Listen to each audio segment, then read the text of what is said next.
The incident with the horse happened on a Saturday in September at the Harwick Exchange grounds in front of 14 people. The horse in question had been sold the previous spring by a man named Geddes to a neighboring farmer named Orrin Falk. The sale had been represented as a sound transaction involving a sound animal and had been conducted at the exchange in the ordinary way of such transactions, with Geddes speaking to Falk's qualities as a buyer and the horse's qualities as a working animal. Orrin Falk had paid what was asked and had taken the horse home and had put it to work and had noticed across the spring and into the summer that the horse's left foreleg was troubling it in ways that worsened with use. By September, the trouble was visible at a walk. The animal was lame. Orrin Falk brought the horse to the exchange grounds to ask whether anyone knew what had happened to it. He was a practical man and was not looking to make accusations. He wanted to know what he was dealing with and what the horse needed. Ada Rourke was at the exchange grounds that morning, as she was most Saturday mornings, and she came to look at the horse when Falk brought it in because a lame horse brought to the exchange was the kind of situation she paid attention to. She looked at the horse for approximately 30 seconds.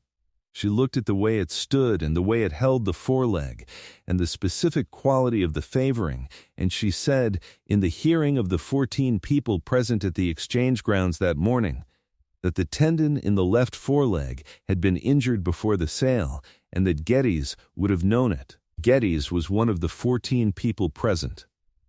The 30 seconds of looking and the saying produced the specific silence that preceded significant social events in a district, which was the silence of people understanding what had just been said and by whom and in front of whom. Then Geddes spoke, and what he said was that she did not know what she was talking about. Ada Rourke looked at him. She said she did know what she was talking about and that the veterinarian in Cowboy would confirm it if anyone cared to ask. She said it in the tone of a person stating a fact rather than seeking a confrontation. Then she turned back to the horse and finished looking at it and told Orrin Falk what he needed to know about the condition and what could be done for it. The veterinarian confirmed it the following week. By then, the district had been discussing the exchange grounds incident for 7 days, and the confirmation was added to the discussion, but did not substantially change the conclusion, which was that Ada Rourke had been right about the horse, and that saying it in public with Geddes present had been too much. The phrase that circulated was too wild to tame. Geddes used it first. It spread efficiently through the district in the way that phrases did when they named something the district had been looking for a name for. Her name was Ada Rourke, and she was 34, and she had been running a small horse breeding and training operation in the East Harwick district for 6 years. Since her uncle had died and left her the property, and she had looked at it and at what she had and had decided to work it rather than sell it.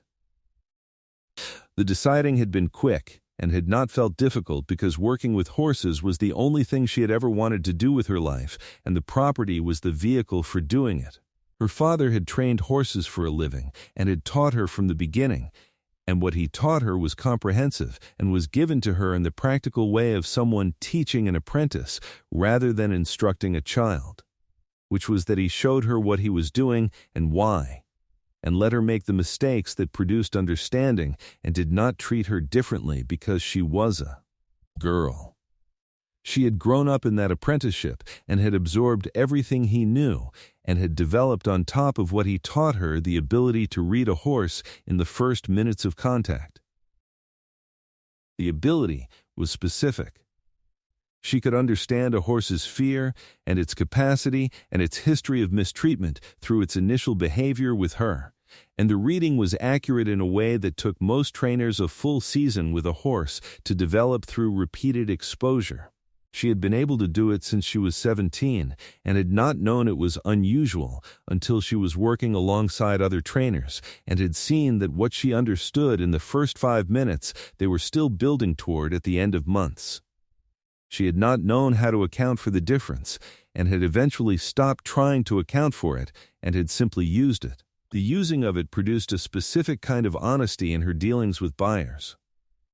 She knew what she was selling before she sold it, and she told buyers what she knew, not because she had made a principled commitment to honesty and commerce, but because she could not pretend to not see what she saw. The things she saw about a horse, its specific limits and specific capacities, and the particular fear it carried from whatever its history had been before she got it, were visible to her, and she said what she saw. A buyer came to her, and she told the buyer the truth about the horse, including the truth that was inconvenient for the sale. She had lost sales this way.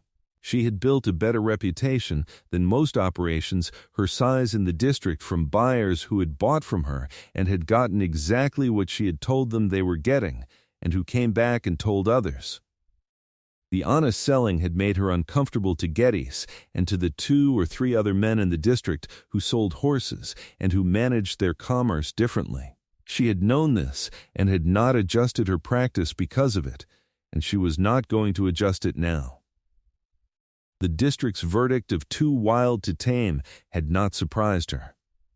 She had understood when she opened her mouth at the exchange grounds that this was possible, and she had opened her mouth anyway because she could not look at that horse and look at Orrin Falk and say nothing. The verdict had a weight to it that the previous instances of the same verdict had not had. Because this one was the most public version, and because it had been expressed in a phrase that was designed to be remembered and passed along. And it had been passed along with the efficiency of a phrase that named something the district had been looking for a name for. She was aware of the weight. She carried it the way she carried other weights that she did not agree with and could not change, which was without performing the carrying and without pretending it was not there. She had been in the district for 6 years and had built a reputation that was earned and was real and was better for buyers than most operations of her size. The too wild to tame verdict did not touch the operational reputation. It touched the social standing, which was the standing that determined which doors opened and which did not, and the doors it had closed were not doors she had needed to go through. She had stayed on the side of the doors she was on and had gone on working. The verdict had not surprised her, and she had not changed in response to it. The not saying was something she had attempted in other situations and had found she could not sustain past the moment when the truth was fully clear to her. The truth was clear, and she said it. This was the wildness. His name was Emmett Pell, and he was 42 and had been running the North Harwick spread for 14 years. He had arrived in the district when he was 28 and had built the operation from a property in poorer condition than he had found it, and had been doing that correctly for 14 years, and the district knew him as a man who operated without drama and said what he meant and did not produce difficulty for the people around him.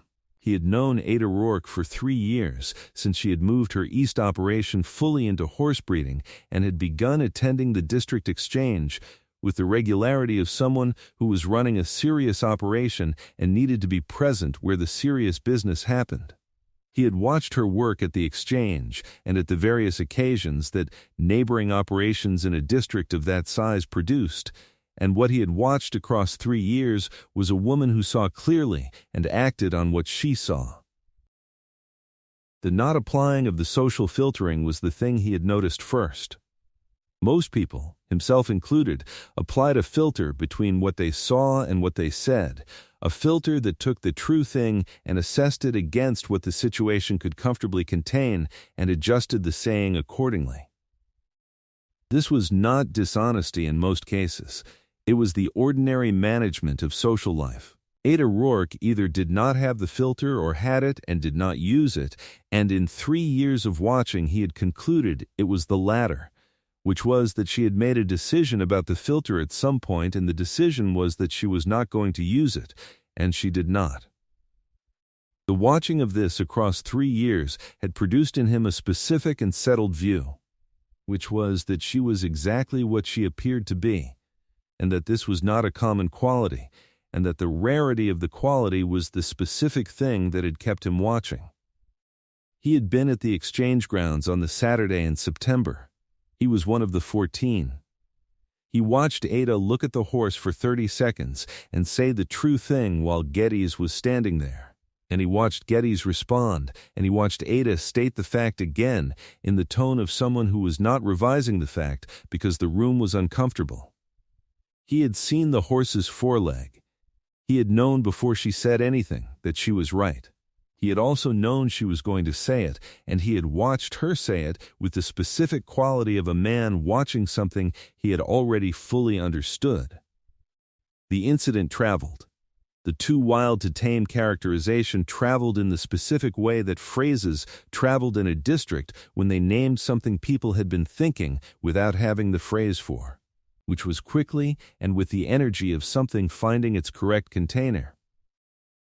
The phrase fit. The district adopted it and used it and passed it around as the final description. By the following Wednesday, it had reached Emmett in the form of a conversation at the North Harwick Post Exchange, where a man named Cord, who ran the neighboring property, mentioned it as a friendly caution. Cord was not an unkind man. He had known Emmett for most of the 14 years Emmett had been in the district and considered him a friend in the practical sense that two neighboring property operators became friends, which was that they dealt with each other honestly and helped when help was needed and did not produce difficulty for each other. The caution was offered in this spirit, which was that Emmett should know what the district was saying about Ada Rourke in case it was relevant to any dealings he might have with her. Cord said she was capable enough, but too wild to work with. He said the exchange grounds incident was not the first time she had done something of this kind, and probably would not be the last. He said she was the kind of woman who made situations more complicated than they needed to be by saying things that were better left unsaid. Emmett had listened to this and had thought about it for a moment, which was the moment between the hearing and the saying. And the saying was what he had said next. Emmett had listened to this and had said, "That's why I want her." Cord had looked at him. Emmett had not explained further. There was nothing to explain to Cord that required explaining. The statement was complete. He had gone back to his post and collected it and had left, and Cord had stood at the exchange counter with the specific expression of a man who had been trying to help and had produced an unexpected outcome. Cord told two people what Emmett had said. The two people Cord told others, and the others told others in the specific way that such things traveled, and by Friday the statement had reached Ada in the full form of the district, having received it and processed it and passed it along with the added context of being something that was notable enough to pass along. The 2 days between Cord telling two people and the news reaching Ada were 2 days in which Emmett Pell went about the work of his property without regret. He had considered, in the hours after leaving the exchange, whether what he had said was correct, and had concluded that it was, not because the outcome was certain, but because the saying was true. He had been carrying the view for 3 years, and the occasion had arrived, and he had used it. What happened after the using was not in his control, and he was not going to attempt to manage it. This was consistent with how he had operated across 3 years of watching her. He had watched and had formed his view and had not acted on it until the occasion was right. The occasion had been a man offering a warning about a woman Emmett had been observing for 3 years, and the appropriate response to the warning was the one he had given. By the following Friday, it had reached Ada. She heard it from the woman who ran the feed store, who told her on a Friday morning while Ada was loading grain sacks onto the cart. The woman said it in the specific way that such things were told in a district, which was matter-of-factly and with the air of someone who believed the recipient had a right to the information. She said Emmett Pell at the North Harwick spread had been told she was too wild to tame and had said that was why he wanted her. Ada stopped loading. She stood with a grain sack in her hands. She thought about what she had just been told. She thought about it in the way she thought about things that mattered, which was directly and with the specific patience of a person who needed to let the full weight of a thing settle before responding to it. What she had been told was this. Emmett Pell had heard the district's verdict. He had not said the verdict was wrong. He had not said she was not too much. He had not offered a defense of her or a softening of the characterization. He had said that the quality they were citing was the reason he wanted her. The quality, which the district had framed as the thing that made her unworkable, was the specific thing he was naming when he said he wanted her. Nobody had ever said that before. People had said she was too much. People had said she needed to learn when to say less. People had said she was going to have difficulty in life if she did not learn to manage herself differently. Nobody had ever said that the too much was the reason. She put the grain sack on the cart. She finished loading. She drove home. She thought about it for 2 days. The thinking was not confused. She knew what she thought about what she had heard, and the 2 days were not the time of arriving at the thought, but the time of being certain enough of the thought to act on it, which was how she handled things that mattered. 2 days was what this one needed. On Monday morning, she drove to the North Harwick spread. The drive was 14 miles on roads she knew well, and she made it in clear weather with the specific attention of a person who was going somewhere specific for a specific reason and was not uncertain about either. The uncertainty had been in the 2 days.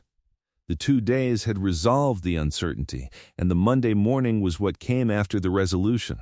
She had been to the North Harwick spread twice in 3 years, both times for operational reasons involving the fence line between their properties. She had noticed things about him across 3 years. She noticed things about people the way she noticed things about horses, which was through the full available picture rather than the presented one. What she had noticed about Emmett Pell was consistent across 3 years of various occasions, and the consistent thing was that he was present in the situations he was in without managing the presentation of his presence, and that what he said and what he did matched, and that he did not produce the particular social effort that most people produced to make a situation run smoothly, and that she had learned to read as a signal that the truth of the situation was being managed. She had noticed this and had filed it the way she filed things that were not immediately actionable, which was that she held it clearly and kept it current and waited for the occasion when it became actionable. The occasion had not arrived in 3 years because she had not made it arrive. She had been watching and had not been acting, and the watching had been sufficient because the view had been clear. What had arrived was Cord's warning and Emmett's response to it, which was "that was why I want her," and the response was the occasion. She had dealt with Emmett Pell at the exchange and at the district business occasions that neighboring operations shared across 14 years of him being in the district, and she knew him in the way she knew the people in the district who operated correctly, which was through watching rather than through anything that had been said between them directly. He was a man who said what he meant. She had formed this view over 3 years through the ordinary observation of how he conducted himself, which was that what he said in one context was consistent with what he did in another, and that the two matched not because he was a careful public manager of his image, but because he did not appear to see a reason to operate differently depending on who was watching. This was not a common quality. She had valued it from a distance across 3 years without acting on it because there had not been an occasion for acting on it. Now there was an occasion. He answered the door before she knocked a second time. He had known she was coming, which was not because he had expected the outcome, but because he knew that she was a person who acted on what she saw. And if she had received what he had said and had sat with it and found it accurate, she was going to act on it. And the acting on it was this, which was arriving at his door on a Monday morning. He looked at her with the expression of a man who had been expecting this and was not going to pretend otherwise. She said his name, Emmett, The way a name sounded when it was the name of the man who had been told she was too wild to tame, and had said that was why he wanted her, without explanation, and had let it travel. He said her name. Ada. The way a name sounded when it was the name of the woman who had said the true thing about Geddes and the horse at the exchange grounds with Geddes standing there, and had said it in the tone of a person stating a fact and not seeking a fight, and who was now on his doorstep on a Monday morning because she had loaded grain sacks and driven home and spent 2 days thinking and then driven north. She said she had heard what he said to Cord. He said he had thought she would hear it. He said he had intended her to hear it. She looked at him. She said he had intended it to travel, and it had traveled, and she had heard it. He said yes. He said the first full saying of it was not going to be at the post-exchange counter in front of Cord, so he had said the partial version there and let it travel. She said he did not say they were wrong about the wild. He said they were not wrong about it. He said she was exactly what they said she was, and that was the whole of his position. She said she had thought about this for 2 days. He said he had been thinking about it for 3 years. She was quiet for a moment with that. She said, "Explain it then." She said, "Explain that's why." He told her. He said he had been watching her work for 3 years, and what he had watched was a person who saw clearly and acted on what she saw without the social filtering that most people applied between the seeing and the saying, and that the acting without filtering was what the district called wild, and that the district was accurate in calling it that, and that the quality being called wild was the specific quality he had been watching across 3 years, and that the watching had produced a settled view, which was that a woman who saw clearly and said what she saw and did what the situation required, regardless of whether the doing was convenient, was the kind of woman he had been looking for since before he had fully understood that was what he was looking for. He said Cord's warning had given him the occasion to say it, and he had said it, and he had not explained it further to Cord because it did not require Cord's understanding, only hers. She said the first full saying. He said yes. She said, "You wanted to say it to me." He said he had been intending to come to her. He said the grain sacks had gotten there first. She looked at him for a long time in the way she looked at things she was deciding about, which was directly and without performing the consideration before it was complete. She said she had been called too wild since she was 19 years old. He said he knew. She said no one had ever said that was the reason they wanted her. He said he knew that too. She said Emmett. He said Ada. They stood on the doorstep of the North Harwick spread on a Monday morning in October, with the whole of what had just been said between them and the district's verdict behind them, and neither of them needing to say anything further to understand where they were.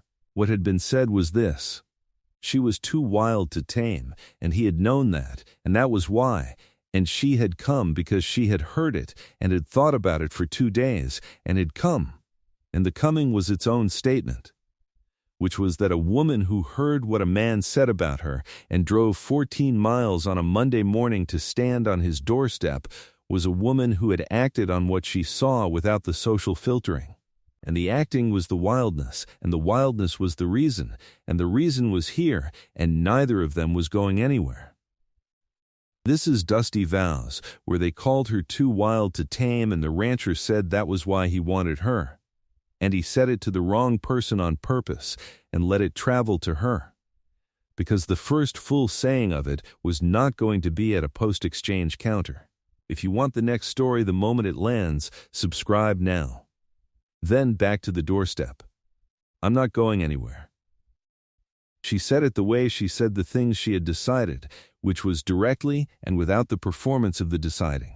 She held his gaze on the doorstep of the North Harwick spread on a Monday morning with the district's verdict of too wild behind her and his "that's why I want her" in front of her, and neither of them was going anywhere, as if it were the simplest arithmetic in the world.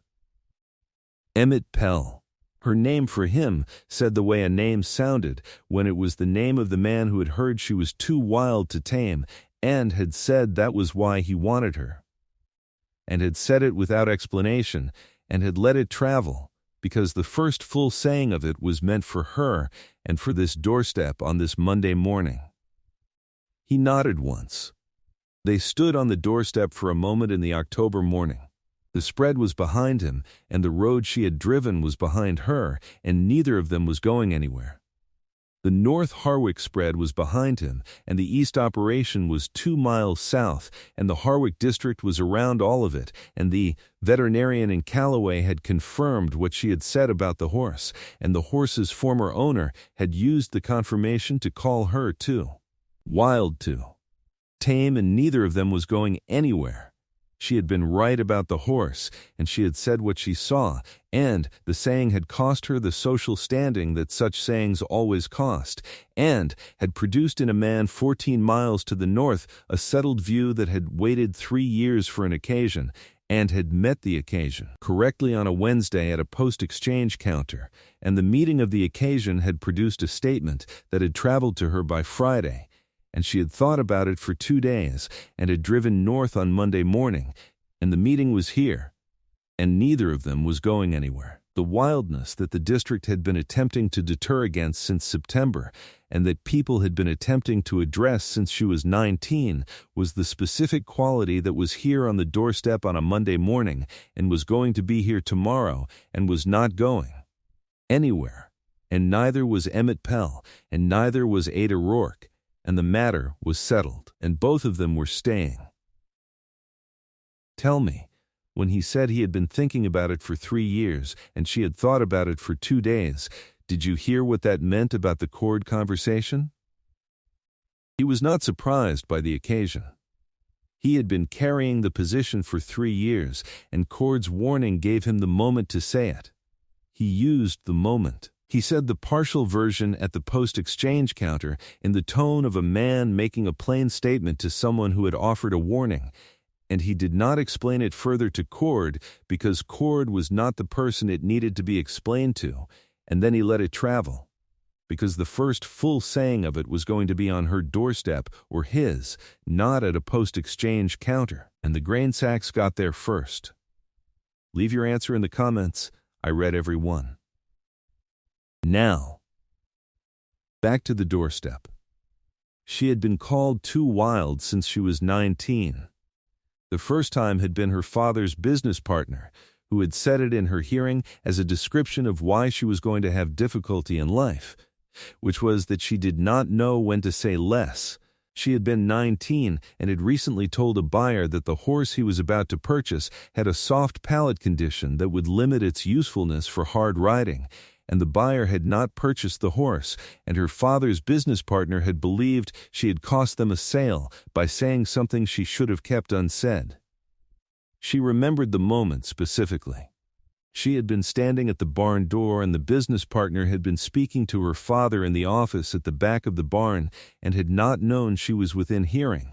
And she had heard him say she was too wild to be useful in commerce, and she had stood at the barn door and had thought about what had just been said and had decided that the business partner was wrong about the analysis, but right about the description. She was too wild to be useful in the kind of commerce he was describing, which was the kind that required saying less than you saw. She was not going to be useful in that kind of commerce, and she was not going to attempt to be. She had been 19 and had made the decision without drama, which was that she was going to continue saying the true thing and was going to produce difficulty in life from doing it and was going to produce it anyway because the alternative was to become someone she was not. She had been producing difficulty ever since and had not regretted it. The difficulty had come in different forms across 15 years. There had been sales lost. There had been men in the district who found her uncomfortable to deal with and who dealt with other operations when they had a choice. There had been the exchange grounds incident and the 2 weeks of district conversation that followed, and the verdict of too wild to tame that had settled over her afterward, like a description that was meant to be the final word on who she was. The description was accurate. She was wild in the specific sense that she could not be made to see less clearly or say less truly than she saw and said. The taming that had been attempted across 15 years was the attempt to introduce the social filter between the seeing and the saying, to get her to take the true thing and hold it or release it slowly or reconsider whether it needed to be said. The attempt had not worked and was not going to work. She had decided at 19 that the filter was not something she was going to install, and she had been consistent about that decision across 15 years, and the consistency was the wildness, and the wildness was the reason. Emmett Pell had said that was why he wanted her. He had said it at a post-exchange counter to a man who had been offering a warning, and he had not explained it further, and he had let it travel because he had known it would travel, and he had wanted it to reach her. He had not come to her himself, because coming to her directly would have required her to receive it in his presence with no time to think, and the knowing that she needed time to think before she responded to something that mattered was the knowing of a man who had been watching her for 3 years. He had given her the time by letting it travel, and she had used the time, and she had driven to the North Harwick spread on Monday morning. The driving to the North Harwick spread was its own kind of statement. A woman who heard what a man said about her and thought about it for 2 days and then drove to him was a woman who was acting on what she saw without the social filtering, which was the wildness, and the wildness was the reason he had said that's why, and the reason was here. The district had called her too wild. The district was correct that she was wild. The district had used the word as a deterrent, and the deterrent had not deterred Emmett Pell, because Emmett Pell had been watching her for 3 years and had formed a settled view, which was that the quality the district was deterring against was precisely the quality he had been watching for, and he had said so, without explanation, to Cord at the post-exchange counter, and the saying had traveled, and she was not going anywhere. She had been called too wild since she was 19, and nobody had ever said that was the reason they wanted her. They had said she was too much. They had said she needed to learn when to say less. They had said the wildness was the problem, and that the solving of the problem required changing the thing that was wild. And she had not changed it, and the not changing had produced difficulty, and the difficulty had been the cost. Now someone had said the wildness was the reason. Not the problem. The reason. The specific quality that made her difficult to the people who wanted her to be different was the specific quality that Emmett Pell had been watching for 3 years and had named as the reason when the occasion arrived. She was not going anywhere. He was not going anywhere. The North Harwick spread was here, and the East operation was 2 miles south, and the district was the district, and the verdict was what it was. And none of it was going anywhere. And the matter was settled, and both of them were staying, and it held. She had driven to his spread because she was a person who acted on what she saw, and she had seen this clearly. What she had seen was a man who had been offered a deterrent, and had said the deterrent was the reason. And the saying of that was the clearest possible statement a man could make about what kind of person he was and what kind of person he was looking for. She had needed 2 days to be certain enough of what she saw to act on it, and on Monday morning she had been certain, and she had driven north. The 2 days had not been days of doubt. They had been days of the specific kind of attending that she brought to things that mattered, which was direct and thorough and patient. She had sat with what she had heard, and had turned it from every angle, and had looked at Emmett Pell across 3 years of watching him work, and had asked herself whether the man she had been watching for 3 years was the man who would say what he had said and mean it the way she understood it to be meant. The answer had been yes on Friday evening, and yes on Saturday, and yes on Sunday, and yes on Monday morning, and Monday morning she had driven north. She had been wrong before about what she thought she was seeing in people. She had trusted the seeing too quickly once, a long time ago, and the too quickly had cost her. And the lesson had been to take the time she needed rather than the time the situation suggested. The 2 days were the time she needed, and she took them. The man she had been watching for 3 years was a man who had been at the exchange grounds on the Saturday in September and had been one of the 14 and had seen the horse and had known she was right and had watched her say it with the specific quality of a man who had already understood what he was watching. She had noticed this at the time and had filed it. The watching had been thorough and quiet and had not required performance. He had simply attended to what was happening fully, and the full attending was a quality she recognized because it was a quality she had. 2 people who attended fully to what was in front of them and said what they saw without the filtering were people who were going to have difficulty with anyone who expected the filtering to operate. They were not going to have difficulty with each other. This was what the 2 days had produced, and the Monday morning drive had been the action the 2 days produced, and neither of them was going anywhere. The certainty was not simple and was not performed. She had been wrong before about what she thought she was seeing in people, and the being wrong had cost her things she had valued, and she had learned from the being wrong to take the time she needed to be certain rather than the time the situation suggested. The wrong had happened once when she was 26, and what she had been wrong about was whether a man who appeared to have the quality of not managing his presentation actually had that quality, or was simply very good at presenting the appearance of it. She had concluded too quickly that it was the former. It had been the latter. The learning from the mistake had been the specific learning of a person who had already been careful about the seeing, and who became more careful after, which was that the time she took to be certain before acting had lengthened, and the lengthening had been appropriate. She had been watching Emmett Pell for 3 years. 3 years was enough time to distinguish between a man who was consistent and a man who was managing a consistent presentation. The two looked similar in the first months. They diverged across years, because managing a consistent presentation across years in the various contexts that district life produced was more work than most people were willing to do. And people who were not willing to do that work eventually produced inconsistency, and she had been watching for inconsistency for 3 years and had not seen it. The 2 days were the time she needed. By Monday morning the seeing was clear and the certainty was real, and she had driven to the North Harwick spread. He had known she was coming. He had opened the door before the second knock and had looked at her with the expression of a man who had been waiting without performing the waiting, which was the expression of a man who was simply present and had been present and was going to continue being present.